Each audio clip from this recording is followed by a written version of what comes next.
McHenry, Illinois, entered the 20th century as a rich, growing farming community.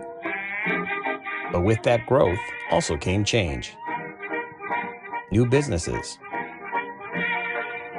new job opportunities, and new ways to socialize and to be entertained. Although not everyone agreed on how people should spend their free time.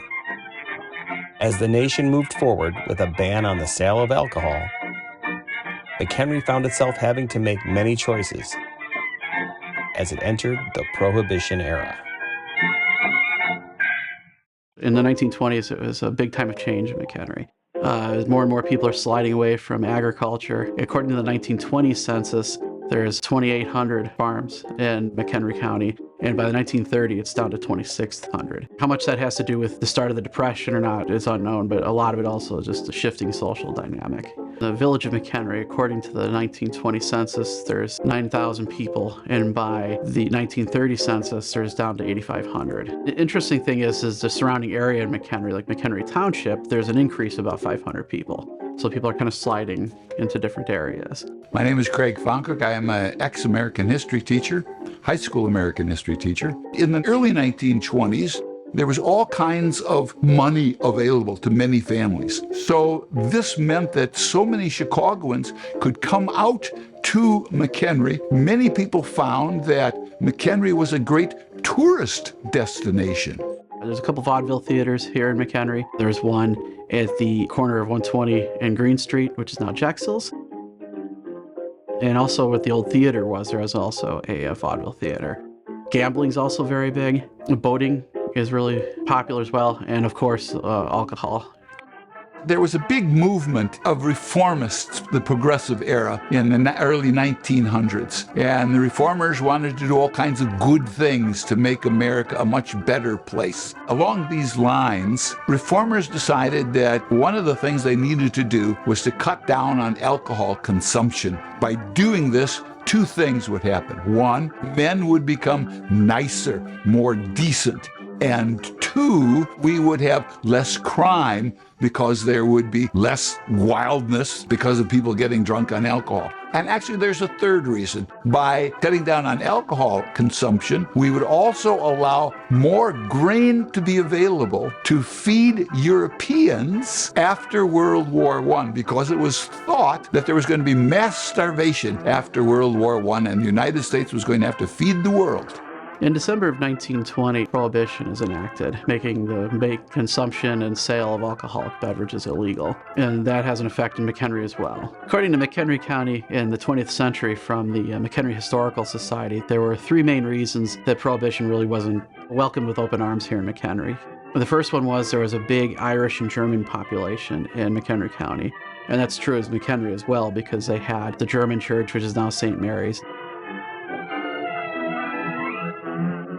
and St. Pat's Church, which is the Irish church. So they both had big German and Irish populations, and alcohol was a big part of like their heritage and their traditions. The second reason was there was a lot of soldiers coming back from World War I, and a lot of these guys were young, and they were going over to Europe and having their first drinks, and they're going to come back here and not be able to do that, and that really upset a lot of people. But the third reason, probably the biggest, is the economic end of it. Is McHenry was a big resort town at that time. Alcohol was a big part of sales for it. There's a lot of money being made there. And so if you're telling a lot of these taverns and hotels that you can't sell alcohol, it's just not going to go over well because you're taking money out of their pocket. With the tourism, the bars were happy to supply all the beer all of these people wanted. But the prohibitionists said, no, we can't have all of this beer. We can have soda, we can have root beer, we can have near beer, but by golly, we've got to save their decency. We had a sheriff of McHenry County named Lester Edinger, who was a World War I hero. And he didn't want to enforce prohibition laws because he had friends who were drinkers. In fact, even the state's attorney in McHenry County, who was supposed to enforce the laws here, was a beer drinker, as were his assistants.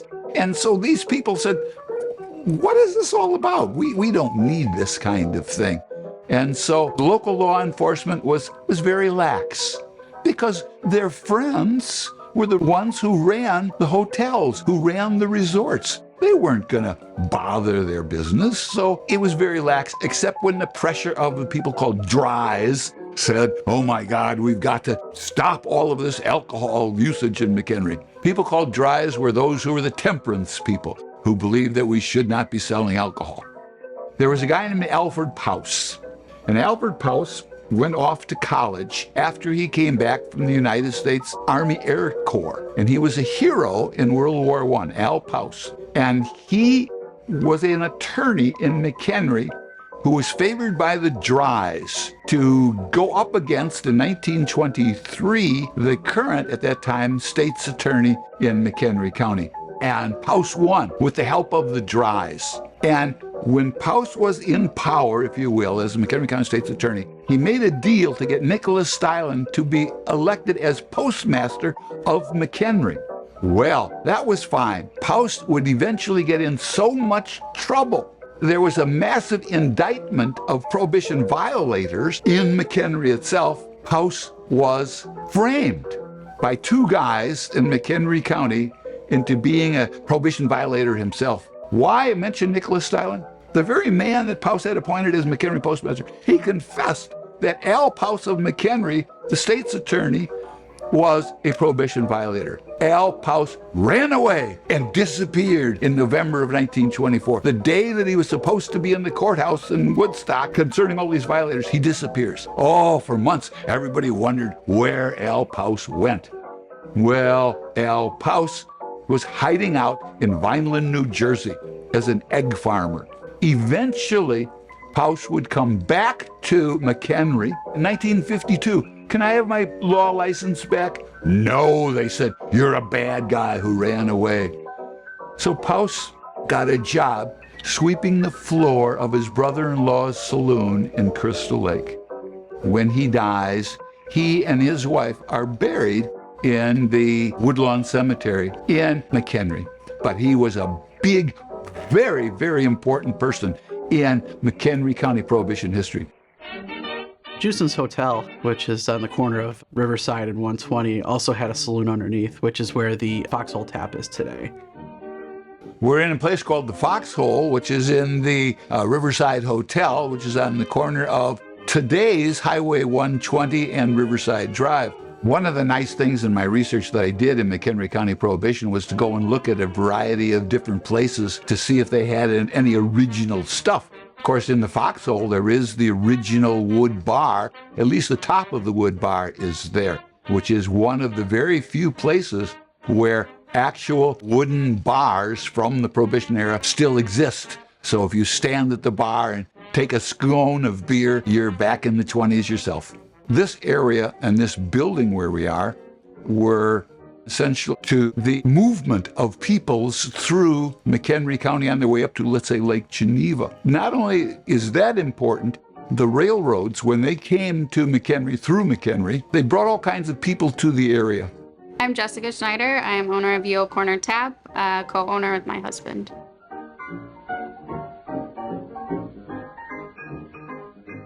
We are sitting in the oldest building on Main Street. Been here since 1858. So this area of town became this area because of the railroad tracks. So you're getting a lot of the blue collar workers coming off of work, coming here and spending their time here before going home. You could also see a lot of the farming culture here. When this place first opened as a bar in 1858, there were no sidewalks, there was no refrigeration, there was no street lights, there was no paved roads. During Prohibition, the only thing that we can kind of speculate that we did was that soup club. So you had to pay to come in here, and that's how you're able to enjoy it. We do have some family stories that say that our back office area Used to be a gambling parlor. There's some marks on the floor where you can see the outline of what could have been some carpets and stuff like that, to have a poker table. There's a buzzer button in our office down here, and it connects upstairs. So we're not really sure if that was like a, hey, cops are here, like pack it up type of button and alerting people upstairs. There might have been a stairway that went up there at some point, so people could run upstairs and hide if the cops are coming in. During renovations, we found bullets in the wall, so I actually have them hanging up on the wall. During Prohibition, there were ways around being able to make alcohol. They would get near beer that had low alcohol content, and then they would stick a needle through the cork of the bottle and pour in alcohol to make it real beer. Because all of the tourists and the locals, they didn't want near beer. They didn't want soda pop. They wanted real beer that they were used to. And so those places in McHenry, in the McHenry area, kept doing what they did, except they called themselves soda shops or ice cream shops. But there weren't as many, believe it or not, taverns and bars in McHenry in the 19-teens and 20s as there would be today. Most of it was resorter stuff. In McHenry, there was a big brewery, the McHenry Brewery, brewing all kinds of beer for all of the area resorts. I am Bob Master, and we are at McHenry Brewing Company, located at the corner of Pearl and Green. The McHenry Brewing Company building was built in 1868. Every town kind of had their own brewery, especially like in Europe, and then that town drank whatever beer that brewery provided. So typically it was like one style of beer, and then that was all the town drank.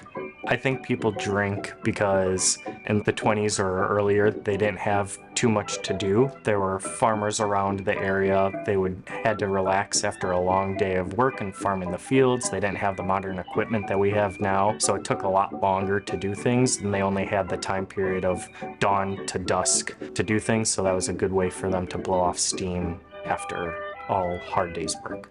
People would also drink because it includes the community, and that's how you kind of got your stories from town to town. They would also discuss other topics, politics, religion.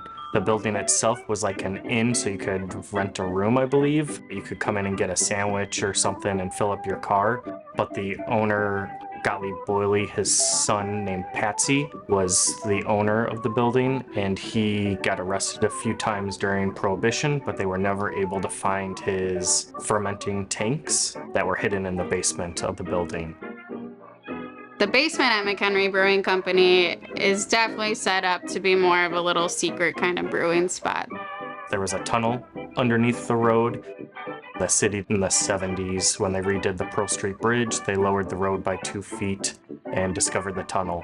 The story is that that's a tunnel that used to go all the way across the street, and they would roll the barrels through there, and across the street was supposed to be a speakeasy. Patrons could go there and drink. And we have some articles that Gottlieb was bringing his beer here. So we speculate that that's where a lot of it was coming from. But as we know, during Prohibition, a lot of people were making their own spirits. There were stills throughout McHenry County. There's a road called Still Hill Road on the south side of McHenry. There was a place called Payne Hill, which I've never been able to figure out where it is. But Payne Hill, south of McHenry, there was a massive explosion of a beer truck, grain alcohol truck blew up. There was a place south of McHenry, a farm, where Sheriff Lester Edinger had to do something because everybody going past this farm saw the pigs staggering around in the farmyard. They were all drunk on mash that had been dumped. So there's all of this distilling going on, and large amounts of this distilling were going into not only the McHenry area, but down into Chicago, because there was a big raid that happened in Ridgefield, Illinois, when the brewmaster was captured by a vigilante group. And 2 lawyers came out of Chicago to get the brewmaster out of jail. They were Al Capone's personal lawyers. So Capone and his group had Root's fingers into what was going on in the Prohibition business in McHenry County. There's no doubt about that. There are some stories and some news articles saying that he was in the area. Capone was well known in McHenry. I interviewed the sheriff one day long ago about Capone coming through McHenry. And Capone would often visit his son in Lake Geneva, who was going to high school there. And Capone would always stop for gas at the corner gas station. And he knew the sheriff. Capone always made sure that he was friends with the local sheriff, that nobody was going to bug him. Capone was, yes, a murderer, but he was a nice guy. You've got to remember that Capone was a Cubs fan. You got to remember that Capone would give away tickets, and he set up a soup kitchen during the Depression. And Capone himself said, "I'm only doing what the public wants." Looking at the Sanborn maps, which Sanborn maps are old fire insurance maps, which would lay out each individual building and what they were. And the one in 1912 had about 9 saloons in McHenry, the city itself. When Prohibition ends in 1933 and starts, alcohol starts picking up again, we're looking at more about 15 saloons.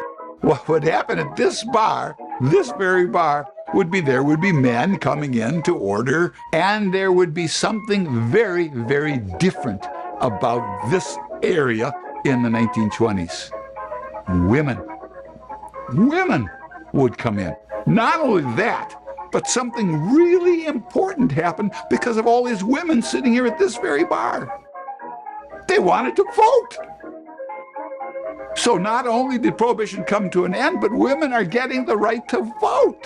It was all men in here. So we do have some articles that state that women were not allowed in this bar before Prohibition, which is interesting, and I'm glad that changed.